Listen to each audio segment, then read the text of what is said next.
Okay, so we tried to record this once already, but my mistake. It's on me. Last time we read the second chapter of the Hobbit, but I tried to put on the soundtrack of the Hobbit movie just to add a little bit more atmosphere. As you can imagine, it got copyrighted hard. Like part of it could not be played at all on Twitch replay, not replay, just playback. And I didn't even bother trying to port it to YouTube because YouTube is only going to get even more stringent with that. So what we're gonna do today is just to reread the second chapter, and if like I still have the energy to go on, we're gonna go beyond that. But right now, we're just going to redo the second chapter. So I hope you're ready. A little bit of recap. In the first chapter, we were introduced to Bilbo Baggins, our protagonist. He's a hobbit, and he was visited by Gandalf, the wizard, and a whole bunch of dwarves. And he was invited on this quest to go back to their to their hometown, which is taken by a dragon, Smaug. And Bilbo is invited to this party. Actually, he was kind of forcefully drafted into this party by Gandalf as a burglar, something he so far has very mixed feelings about. Now, I've seen all the movies. I know the movies pretty well, so I do know the story. But this is the first time I'm seriously reading the novel, and there we go. Chapter 2: Roast Mutton. By the way, just in case, I forgot if I said this already. I'm not gonna be able to like do 100 different voices or just perform different accents on demand. That's just kind of not my forte. My English is already not a first language for me, so I'm just gonna do my best. And I do know that in this chapter there's gonna be a lot of dialogue, and I love reading with reading novels with a lot of dialogue. But just saying this voice acting could be a little bit of a challenge for me. All right, here we go. Without further ado, Chapter 2: Roast Mutton. Up jumped Bilbo, and putting on his dressing gown, went into the dining room. There he saw nobody but all the signs of a large and hurried breakfast. There was a fearful mess in the room and piles of unwashed crocks in the kitchen. I don't know what a crock is. Crock. I don't know what that is, but we can guess. Unwashed. Probably just things in the kitchen. Nearly every pot and pan he possessed seemed to have been used. The washing up was so dismally real that Bilbo was forced to believe the party of the night before had not been part of his bad dreams, as he had rather hoped. Indeed, he was really relieved after all to think that they had all gone without him, and without bothering to wake him up. But with never a thank you, he thought, and yet in a way he could not help feeling just a trifle disappointed. The feeling surprised him. Don't be a fool, Bilbo Baggins, he said to himself. Think of dragons and all that outlandish nonsense at your age. So he put on an apron, lit fire, spoiled water, and washed up. Then he had a nice little breakfast in the kitchen before turning out the dining room. By that time the sun was shining and the front door was open, letting in a warm spring breeze. Bilbo began to whistle loudly and to forget about the night before. In fact, he was just sitting down to a nice little second breakfast in the dining room by the open window when in walked Gandalf. "My dear fellow," said he, "whenever are you going to oh, whenever are you going to come? What about an early start? And here you are having breakfast, oh, whatever you call it, at 10:30. They left you the message because they could not wait." "What message?" said poor Mr. Baggins, all in a fluster. "Great elephants," said Gandalf. I love that little exclamation. Great elephants. "You are not at all yourself this morning. You have never dusted the mantelpiece. What's that got to do with it? I have had enough to do with washing up for 14. If you had dusted the mantelpiece, you would have found this just under the clock. said Gandalf, handing Bilbo a note, written, of course, on his own notepaper. This is what he read. Thorin and the company to Burglar Bilbo greeting. For your hospitality, our sincerest thanks, and for your offer of professional assistance, our grateful acceptance. Terms, cash on delivery, up to and not exceeding 1/14 of total profits, if any. All traveling expenses guaranteed in any event. Funeral expenses to be defrayed by us or our representatives if occasion arises and the matter is not otherwise arranged for.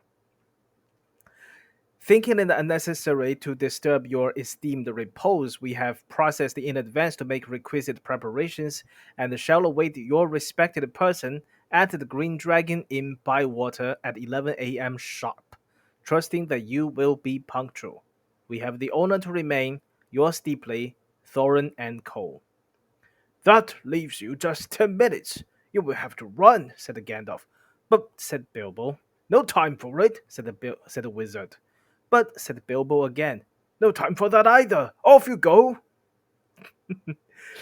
To the end of these days, Bilbo could never remember how he found himself outside without a hat, a walking stick, or any money, or anything that he usually took when he went out, leaving his second breakfast half finished and quite unwashed up, pushing his keys into Gandalf's hands and running as fast as his furry feet could carry him down the lane, past the Great Mill, across the water, and then on for a mile or more. Very puffed he was, when he got to Bywater just on the stroke of 11 and found he had come without a pocket handkerchief.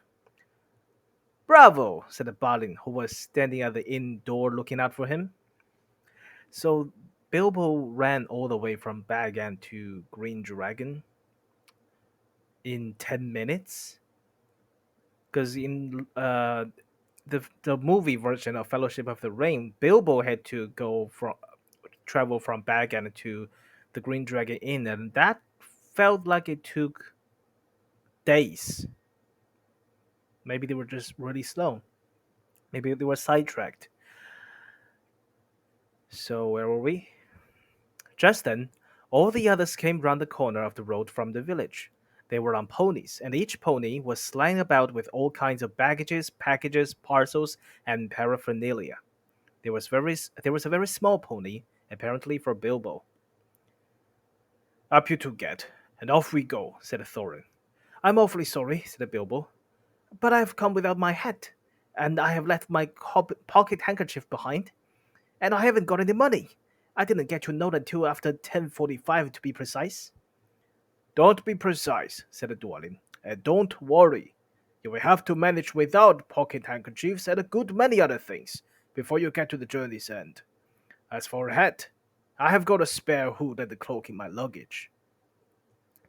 That's how they all came to start, jogging off from the inn one fine morning just before May on laden ponies, and Bilbo was wearing a dark green hood, a little weather-stained, and a dark green cloak borrowed from Dwalin. They were too large for him, and he looked rather comic. What his father Bungle would have thought of him, I daren't think. His only comfort was he couldn't be mistaken for a dwarf, as he had no beard. They had not been riding very long when up came Gandalf, very splendid on the white horse. He had brought a lot of pocket handkerchiefs and Bilbo's pipe and a tobacco. Ah, nice, nice Gandalf. So after that, the party went along very merrily and told a story. Let's be honest, Gandalf probably brought the tobacco for himself. So after that, the party went along very merrily, and they told stories or sang songs as they rode forward all day, except of course when they stopped for meals. These didn't quite come as often as Bilbo would have liked them, but still, he began to feel that adventures were not so bad after all. At first, they had passed through Hobbit lands. I can't play music because of the copyright thing, but if you've seen the movie, you can maybe picture the music in your heads, like la la la la la la la la la la la la la la la. The Hobbit music. I love the soundtrack. Howard Shore did the music for these movies. Absolutely brilliant.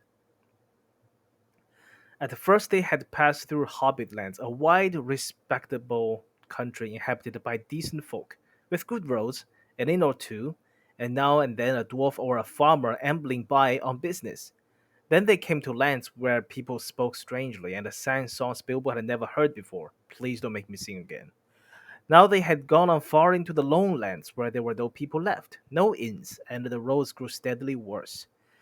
Not far ahead were dreary hills, rising higher and higher, dark with trees. On some of them were old castles with an evil look, as if they had been built by wicked people. Everything seemed gloomy, for the weather that day had taken a nasty turn. Mostly it had been as good as May can be, even in merry tales, but now it was cold and wet. In the lowlands they had been obliged to camp when they could, but at least it had been dry. To think it would soon be June, grumbled Bilbo as he splashed along behind the others in a very muddy track. It was after tea time. It was pouring with rain, and had been all day. His hood was dripping into his eyes, his cloak was full of water, the pony was tired and stumbled on stones. The others were too grumpy to talk. And I'm sure the rain has got into the dry clothes and into the foot bags, thought Bilbo. Bother burgling and everything to do with it.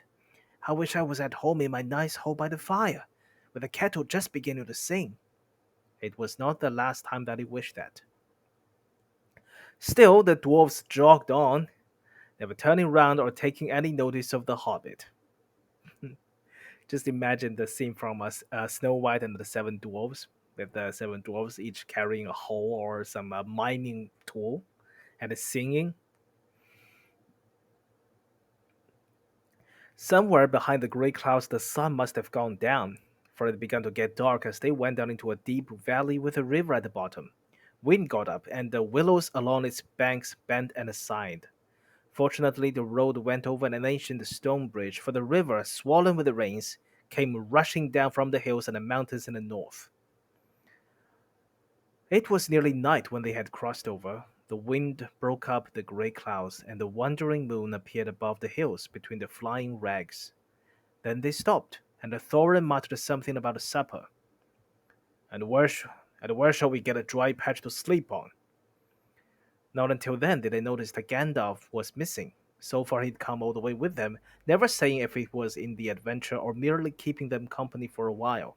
He had eaten most, talked most, and laughed most, but now he simply was not there at all. What are the odds that Gandalf was just washed away in the river? Just when the wizard would have been most useful too, groaned Dori and Nori, who shared the hobbit's views about regular meals, plenty and often. They decided in the end that they would have to camp where they were. They moved to a clump of trees, and though it was drier under them, the wind shook the rain off the leaves, and the drip, drip was most annoying. Also, the mischief seemed to have got into the fire. Dwarves can make a fire almost everywhere, out of almost anything, wind or no wind. But they could not do it that night, not even Oya and Gloin, who were especially good at it. Then one of the ponies took fright at nothing and bolted. He got into the river before they could catch him, and before they could get him out again. Fili and Killy were nearly drowned, and all the baggage that he carried was washed away from him. Of course, it was mostly food, and there was mighty little help left for supper, and less for breakfast. There they all sat, glum and wet and muttering, while Oin and Gloin went on trying to light the fire and quarreling about it. Bilbo was sadly reflecting that adventures are not all pony rides in May sunshine, when Balin, who was always their lookout man, said, "There's a light over there." There was a hill some way off with trees on it, pretty thick in parts. Out of the dark mass of the trees they could now see a light shining, a reddish, comfortable looking light, as it might be a fire or torches twinkling. When they had looked at it for some while, they fell to arguing. Some said, "No," and then some said, "Yes." Some said they could go and see, and anything was better than little supper, less breakfast, and wet clothes all the night. Others said, "These parts are none too well known, and are too near the mountains. Travelers seldom come this way now. The old maps are no use, things have changed for the worse, and the road is unguarded. They have seldom ever they have seldom even heard of the king around here, and the less inquisitive you are as you go alone, the less trouble you are likely to find." Some said, "After all, there are 14 of us. Others said, "Where has Gandalf got to?" This remark was repeated by everybody. Then the rain began to pour down worse than ever, and the oil and the glowing began to fight. That settled it. "After all, we have got a burglar with us," they said, and so they made off, leading their ponies with all due and proper caution in the direction of the light. They came to the hill and were soon in the wood. Up the hill they went, where there was no proper path to be seen, such as might lead to a house or a farm, and to do what they could they made a deal of rustling and the crackling and the creaking and a good deal of grumbling and the dratting as they went through the trees in the pitch dark. Suddenly the red light shone out very bright through the tree trunks not far ahead. "Now it is the burglar's turn," they said, meaning Bilbo. Sure, just throw Bilbo under the bus. If I remember the story correctly, this is going to happen repeatedly. "You must go on and find out all about that light and what it is for, and if all is perfectly safe in the canny," said Thorin to the hobbit. "I'll scuttle off and come back quick, if all is well. If not, come back if you can. If you can't, hoot twice like a barn owl and once like a screech owl, and we will do what we can." Off Bilbo had to go, before he could explain that he could not hoot even once like any kind of owl, any more than fly like a bat. Woo, woo, woo. Pretend I didn't do that. But at any rate, hobbits can move quietly in woods, absolutely quietly. They take a pride in it, and Bilbo had sniffed them more than once at what he called all this dwarvish racket as they went along, though I don't suppose you and I would have noticed anything at all on a windy night, not if the whole cavalcade had passed 2 feet off. As for Bilbo walking primly towards the red light, I don't suppose even the weasel would have stirred a whisker at it. So naturally he got right up to the fire, for fire it was, without disturbing anyone, and this is what he saw. Ooh, what did he see? Cliffhanger. We'll come back after the commercials. Nah, just kidding. Three very large persons sitting round a very large fire of beech logs. They were toasting mutton on long spits of wood and licking the gravy off their fingers. It's finger licking good. There was a fine, toothsome smell. Also, there was a barrel of good drink at hand, and they were drinking out of jugs. But they were trolls. Obviously, trolls. Obviously? Even Bilbo, in spite of his sheltered life, could see that from the great heavy faces of them and their size and the shape of their legs, not to mention their language, which was not the drawing room fashion at all. At all. "Mutton yesterday, mutton today, and blimey if it don't look like mutton again tomorrow," said one of the trolls. "Never a blinking bit of man flesh have we had for long enough," said the second. "What the hell William was a thinking of to bring us into these parts at all beats me. And the drink running short, what's more," he said, jogging the elbow of William, who was taking a pull at his jug. William choked. "Shut your mouth," he said as soon as he could. "Yeah, uh, can I give them each a different voice?" Maybe William slurs a little. "You can't expect folk to—" I don't want you to not be able to understand what I'm saying, though. "You can't expect folk to stop here forever just to be and by you and just to be by you and Bert. You're at a village and a half between you since we come down from the mountains. How much more do you want? And Tom's been out our way. Well, you'd have said thank you, Bill, for a nice bit of fat valley mutton like what this is." He took a big bite off a sheep's leg he was roasting and wiped his lips on his sleeve. I don't know, mutton every day, I guess that does get old pretty quickly, but it's not the worst. It's far from the worst.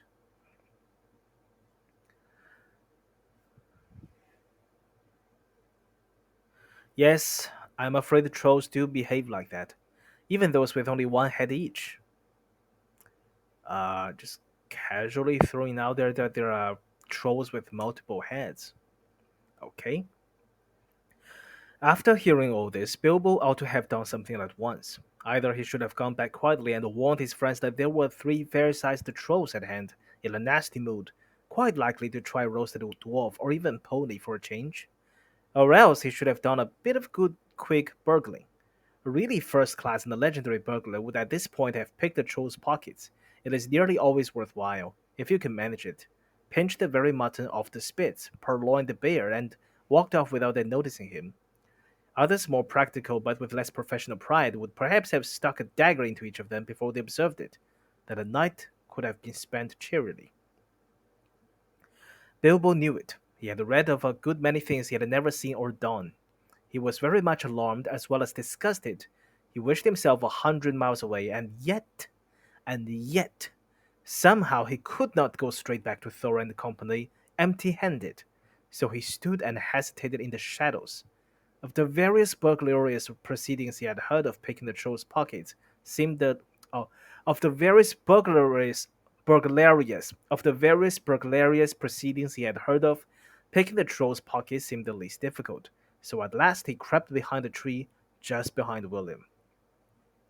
Bert and Tom went off to the barrel. William was having another drink. Then Bilbo plucked up courage and put his little hand in William's enormous pocket. There was a purse in it, as big as a bag to Bilbo. Ha! Thought he, warming to his new work as he lifted it carefully out. This is a beginning. And in the games, in the Middle Earth games, this is where you poison the jug. Because that's usually.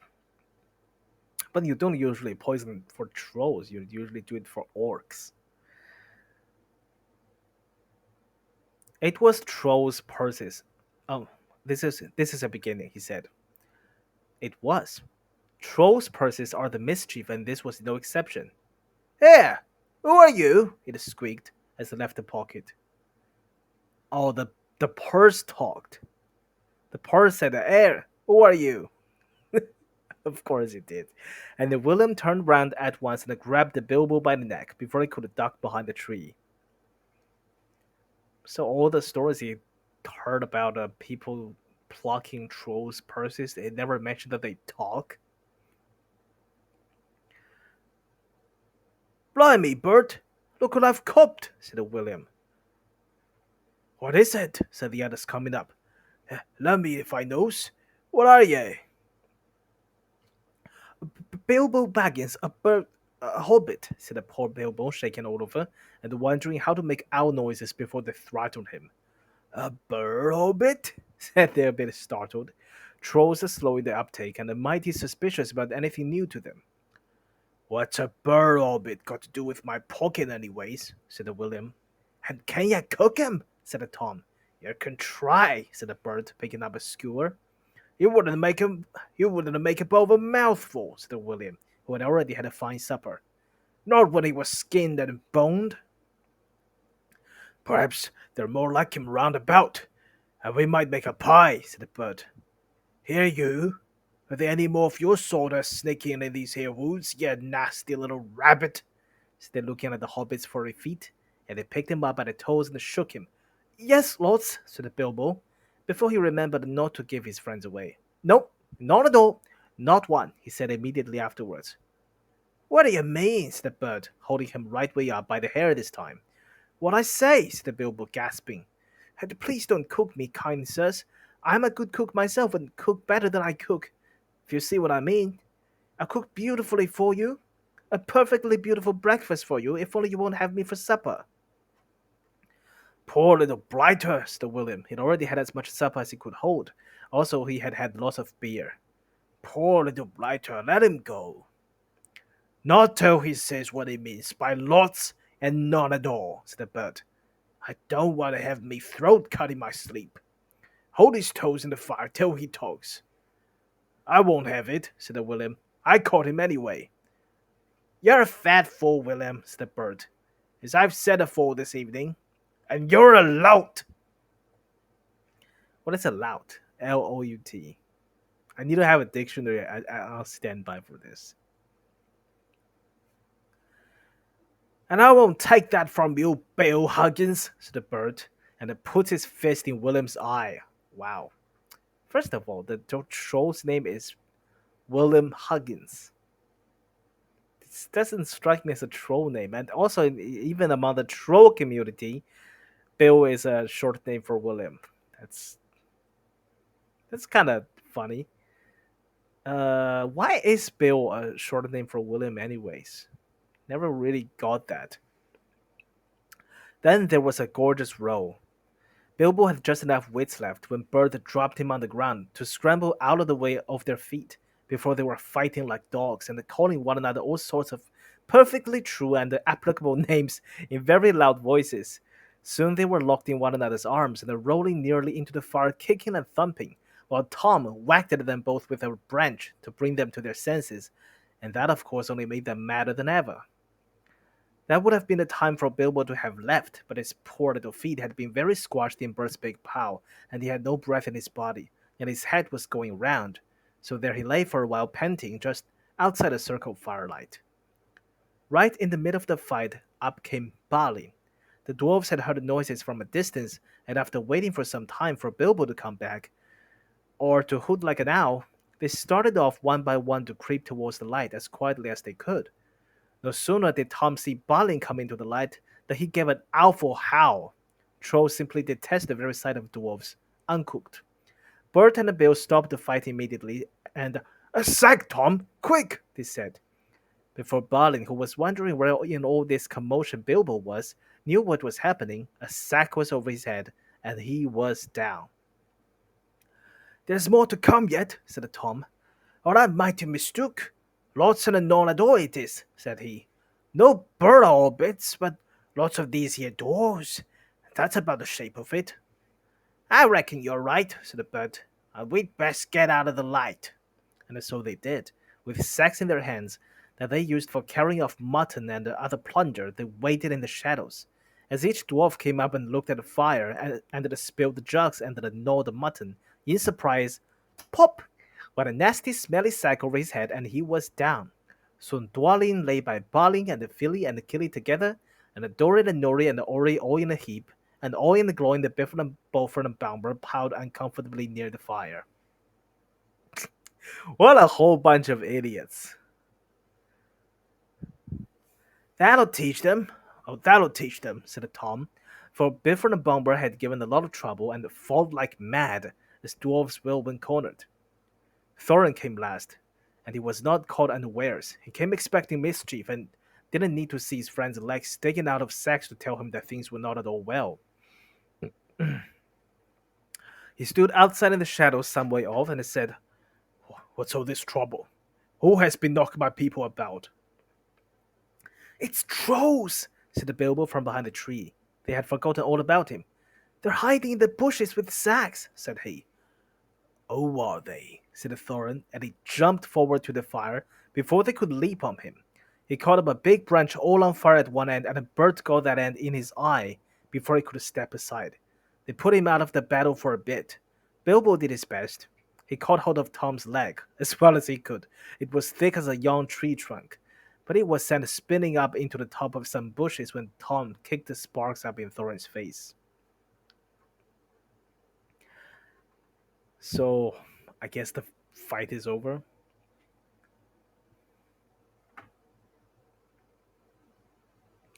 Tom got a branch in his teeth for that and lost one of the front ones. Oh, it's not over. It made him howl, I can tell you.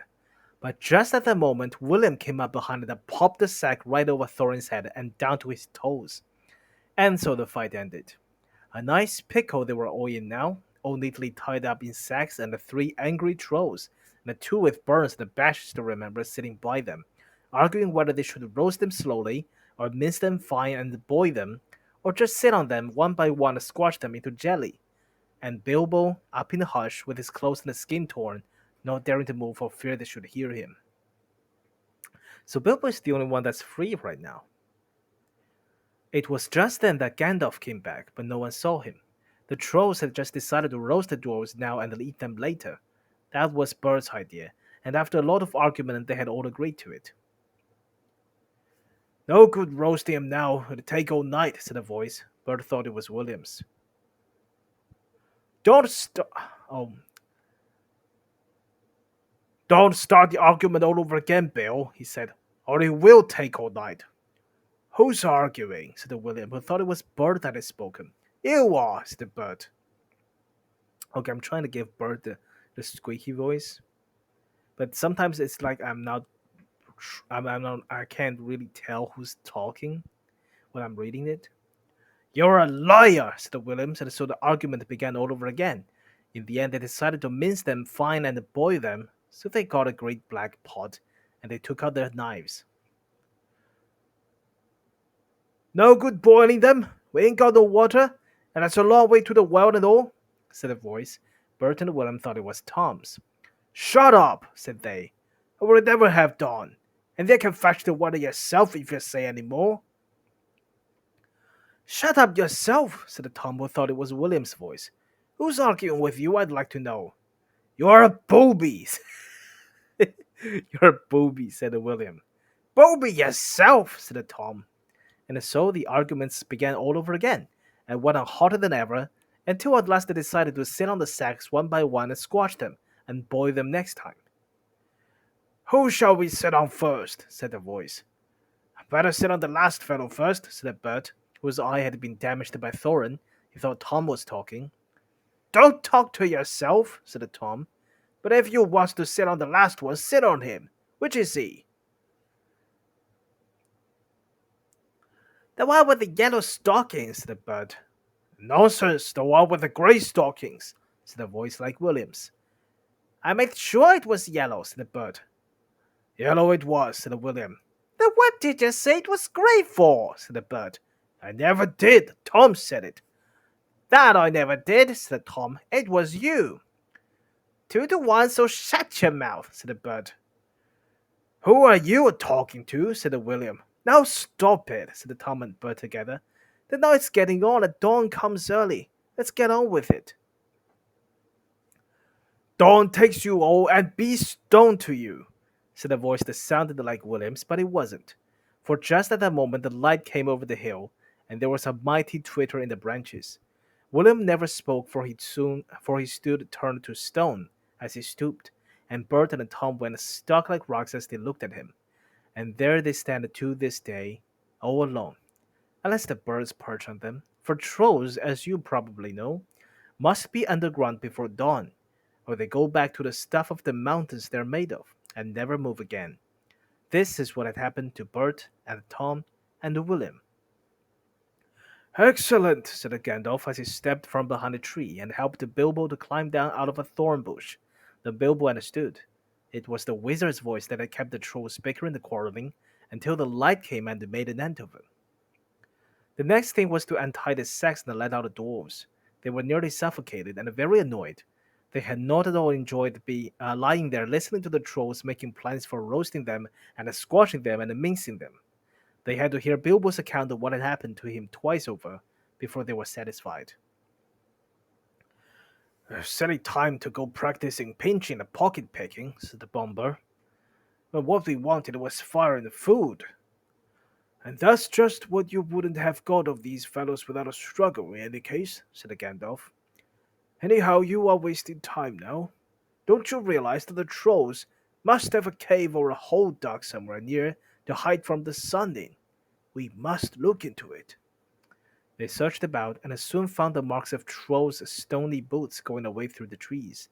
They followed the tracks up the hill until hidden by bushes they came a big door of stone leading to a cave. But they could not open it, not though they all pushed while Gandalf tried various incantations. Will this be any good? Asked Bilbo, when they were getting tired and angry. I found it on the ground where the trolls had their fight. He held out the largest key. Though no doubt William had thought it very small and secret, it must have fallen out of his pocket, very luckily, before he was turned to stone. Why on earth didn't you mention it before? They cried. Yes, indeed, Bilbo, why not? Gandalf grabbed it and fitted it into the keyhole. Then the stone door swung back with one big push, and they all went inside. There were bones on the floor and a nasty smell was in the air, but there was a good deal of food jumbled carelessly on shelves and on the ground, among an untidy litter of plunder, and all sorts from brass buttons to pots full of gold coins standing in the corner. There were lots of clothes too, hanging on the walls, too small for trolls. I'm afraid they belonged to the victims. And among them were several swords of various makes, shapes, and sizes. Two caught their eyes particularly, because of their beautiful scabbards and the jeweled hilts. Gandalf and Thorin each took one of these, and Bilbo took a knife in a leather sheath. He would have made only a tiny pocket knife for a troll, but it was as good as a short sword for the hobbit. These look like good blades, said the wizard, half drawing them and looking at them curiously. They were not made by any troll, nor by any smith among men in these parts of the days. But when we can read the runes on them, we shall know more about them. Let's get out of this horrible smell, said the filly, so they carried out the pots of coins and such food as was untouched and looked fit to eat, also one barrel of ale which was still full. By that time they felt like breakfast, and being very hungry, they did not turn their noses up at what they had got from the troll's larder. Their own provisions were very scanty. Now they had bread and cheese and plenty of ale and bacon to toast in the embers of the fire. After that they slept, for the night had been disturbed, and they did nothing more till the afternoon.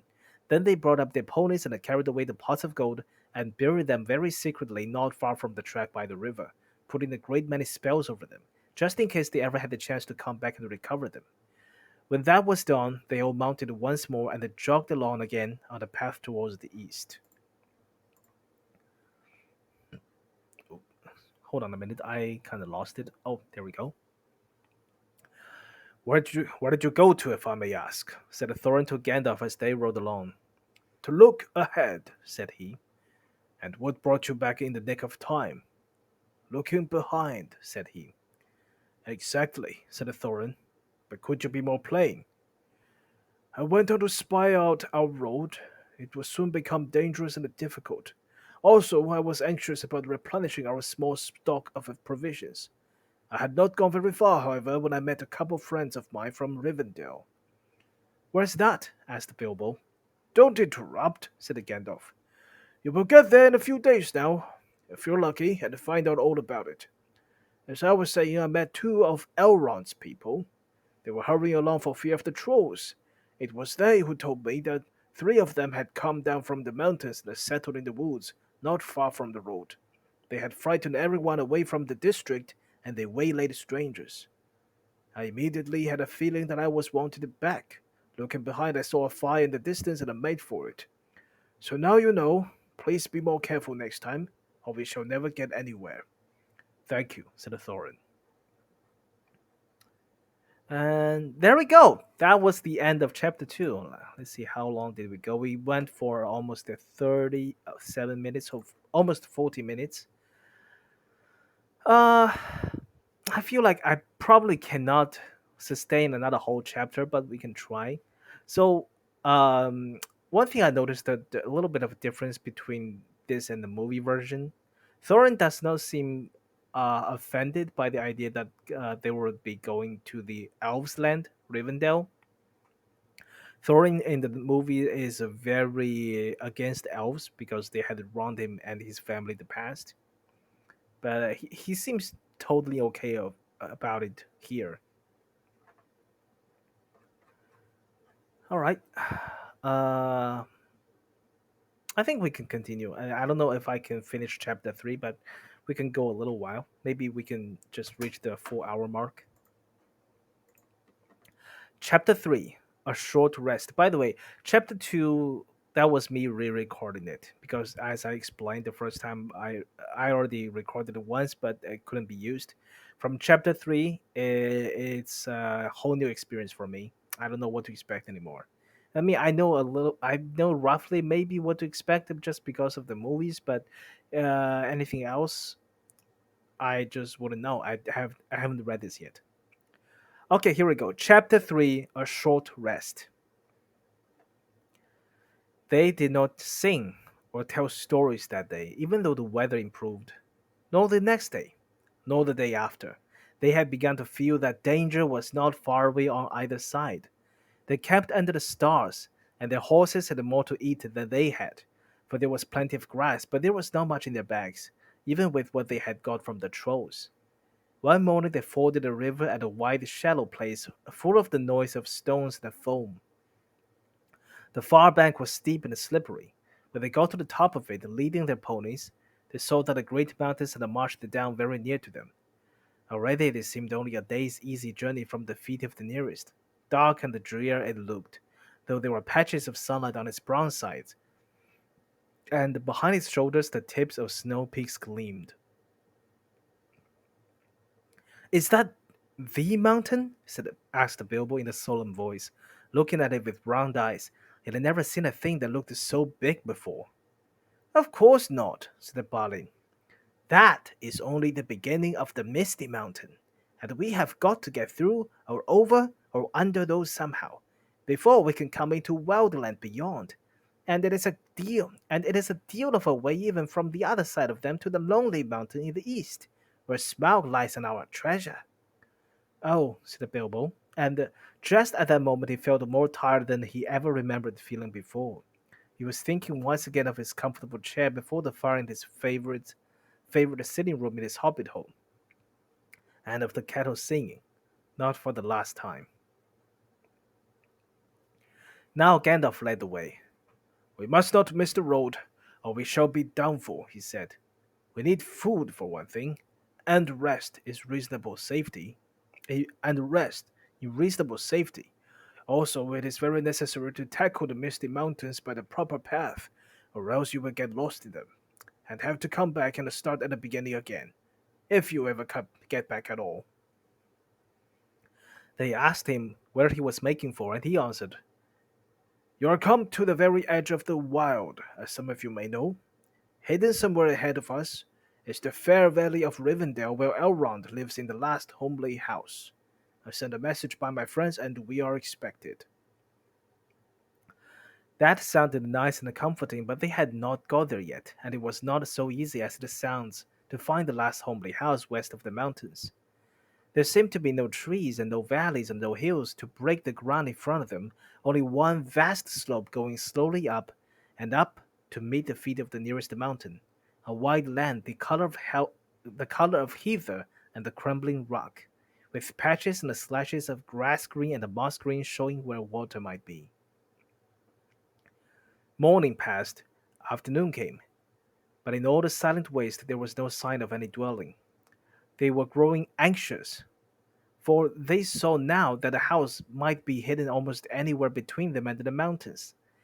They came on unexpected valleys, narrow with steep sides, that opened suddenly at their feet, and they looked down, surprised to see trees below them and running water at the bottom.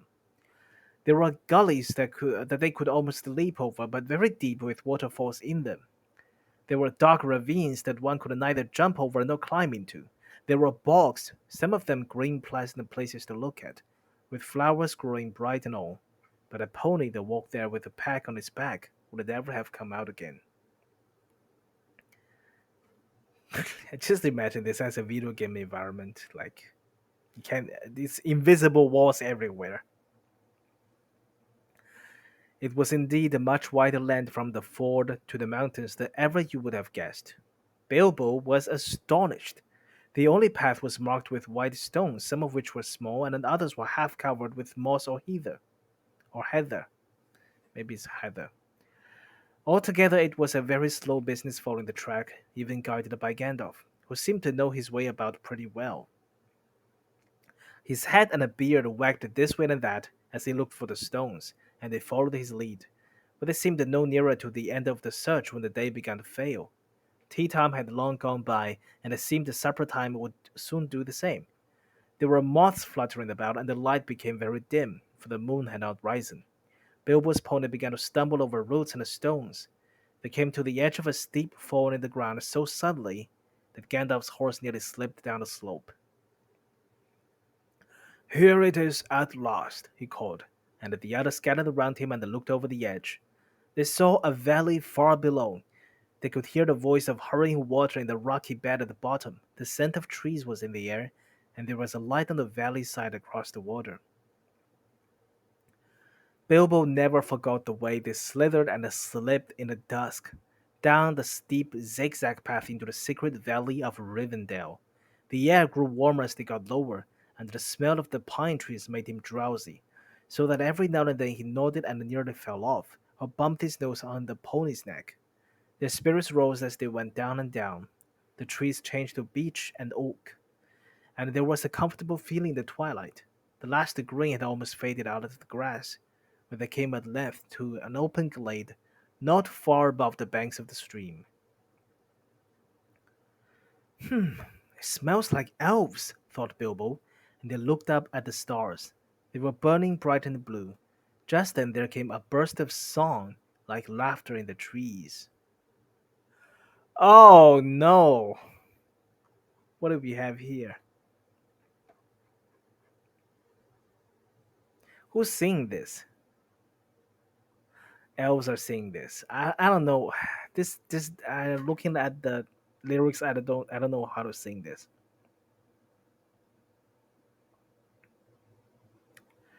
Um, I'm gonna try, I guess. Oh, what are you doing? Where you are going? Your ponies need shoeing. Uh, no, that doesn't quite work.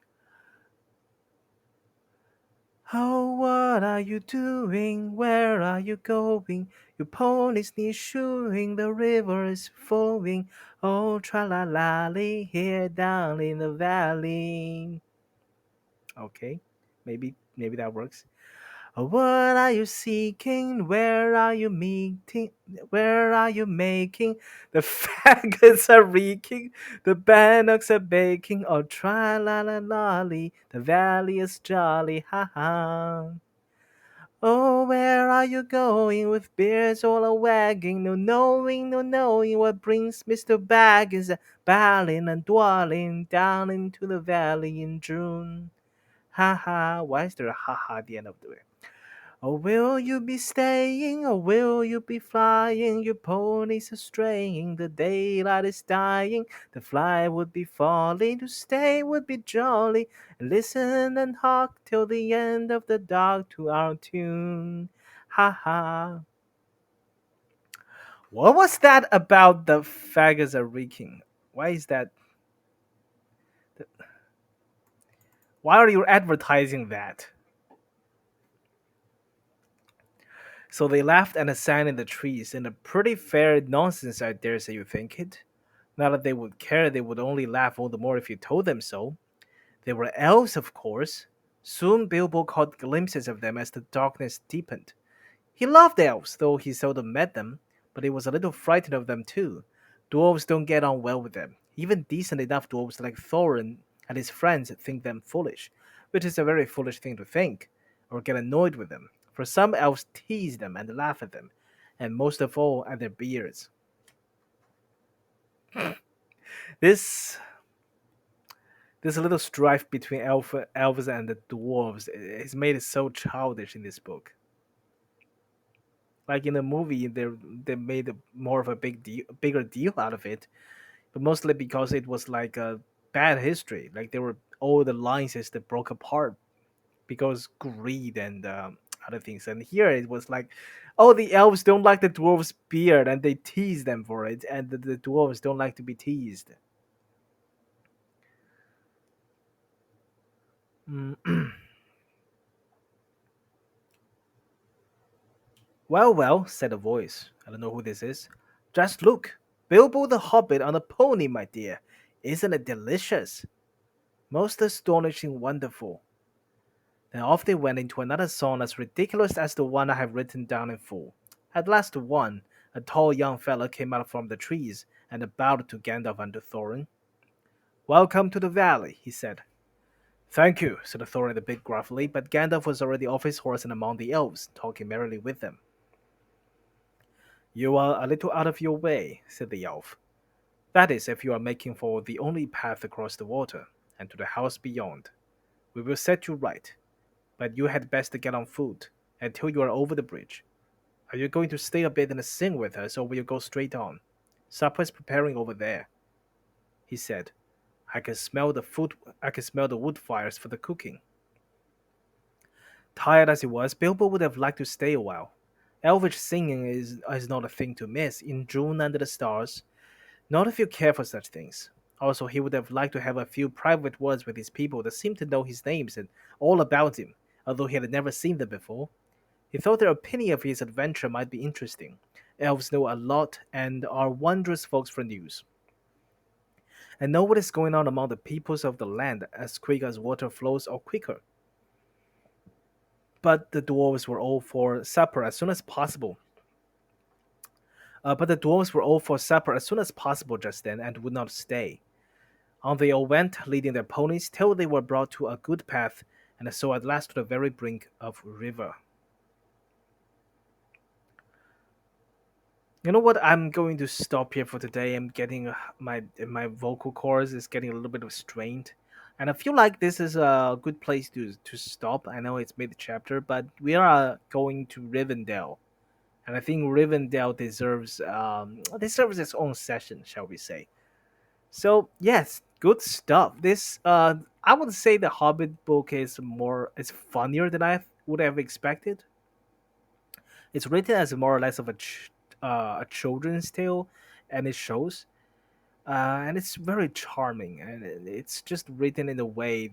I think that because maybe because I'm already like kind of familiar with the story element, so I don't think that, like a whole lot is has happened so far, but it's written in a way that makes them very interesting, very inviting. It's like the the world is well, he doesn't take his own. I feel like Tolkien did not at this point did not take his own writing very seriously, but he also treated his world with utmost respect. If that makes sense to you. So anyway, I'm liking this, and I'm looking forward to going to Rivendell with these guys. So yeah, well, see you next time. See you next time in Rivendell.